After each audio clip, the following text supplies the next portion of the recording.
Hi guys, Libby Altman here. I'm doing my cultural speech on being a farm girl. So at the mention of farmers, many of you may think of yeehaw, country people out plowing up their dirt and hand milking their cows.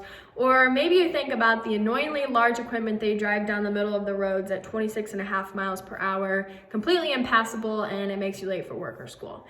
But what many people fail to realize is just how important farming is to your very livelihood and many generations before you. Farming brought civilization and independence to the United States, and it's created generations of hardworking people who feed the world now. And I'm one of those people. My dad is a corn and soybean farmer here in central Illinois, and I've grown up surrounded by the farming way of life. Farming's made me who I am, but it's also given you the opportunity to be who you are. Farming in America. So before farming, people had to be on the constant move to hunt and gather their food, according to factmonster.com. They couldn't build permanent homesteads because they were at the mercy of the buffalo herds, the fish, and the berries, and all of their other edible vegetation that they could find, which was very dependent on the seasons and the weather. So when the knowledge of farming circulated, people were then given the independence to stay in one spot because they could raise their own crops and their own animals to feed themselves. Farming wasn't thought of as a job. It was survival, and it was a way of life, and it gave them the freedom to grow and develop. So tradition in farming, an article published in a farming magazine called Beyond the Beans stated that farming is a family affair, and in fact 99% of farms in the United States are family farms. I asked my dad if he could confirm this statistic, and he said that he believes it to be true because everyone that he can think of in this area is a descendant of a previous generation farmer, and if it's a first generation farm, then it's like the whole family's come together to make it possible. Everyone helps each other.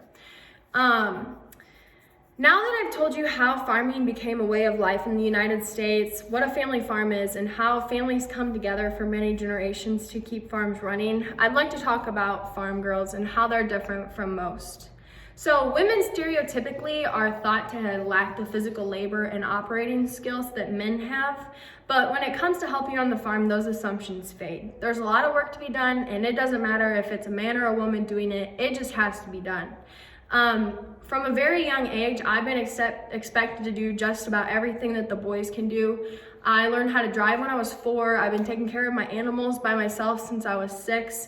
And now at the age of 18, I can run all of our farm equipment by myself, and I drive a semi year-round as a job when we're not busy in the field. I've learned to push myself out of my comfort zones. It can be really nerve-wracking driving a semi in front of a bunch of guys, but it's really rewarding that just to say that I can do it. That's how many farm girls are. They're not afraid to get their hands dirty, and they're not afraid to try hard things. Physically, farm girl, just like every other culture, farm girls tend to have a certain way that they represent themselves to others. While they're commonly recognized being in just jeans and a t-shirt, hair pulled up in a bun or a ponytail, getting dirty outside, doing whatever they need to. It's not uncommon to see them fitting right in a dressy professional setting too. Farming requires a high level of professionalism when it comes to the business side of the operation. So you have to be able to grease a tractor at 1 o'clock and be at a farm banquet at 2 o'clock dressed up as nice as you can be. That's just how it is. Since you can now easily distinguish a farm girl from the rest, let's talk about the daily life of a farmer and how to understand what they're talking about. So what farmers do. Farmers never do the same thing 2 days in a row. There's always different tasks and challenges. So spring planting and fall harvest are our busiest times. It's not uncommon for us to be out in the field for 16 hours plus 7 days a week until it rains, because that's what farming involves, completely on the weather. And if it rains, we could be out of the field for days. So we have to push when we get the opportunity to work in the fields. During spring, we spread fertilizers on the field to get the nutrient levels up, and then we'll work the soil with something that looks like this. It's called a soil finisher, and it breaks up the soil so that when the planter comes, the seeds will go in the ground nicely and grow quickly.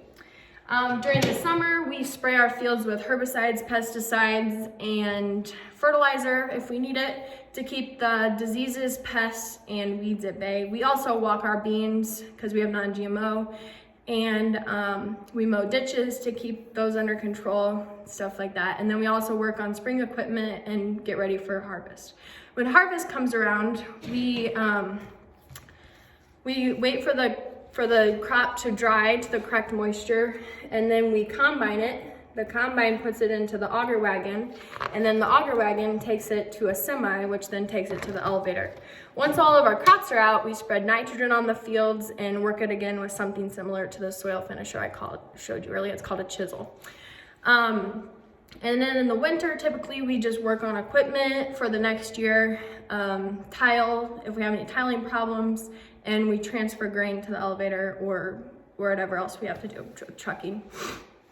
So farm talk and lingo. If you've ever been around a farmer and they're spitting out a bunch of random words, directions, and numbers, maybe I can shed some light on what they're talking about. So farmers often have multiple fields that they need to be able to keep track of. So they'll assign them a name that makes sense to them so they know where they're at and stuff like that. For example, we have a field called Backer 40, Home, and Windtown North. Backer 40 is the last name of the people that own it, and it's 40 acres.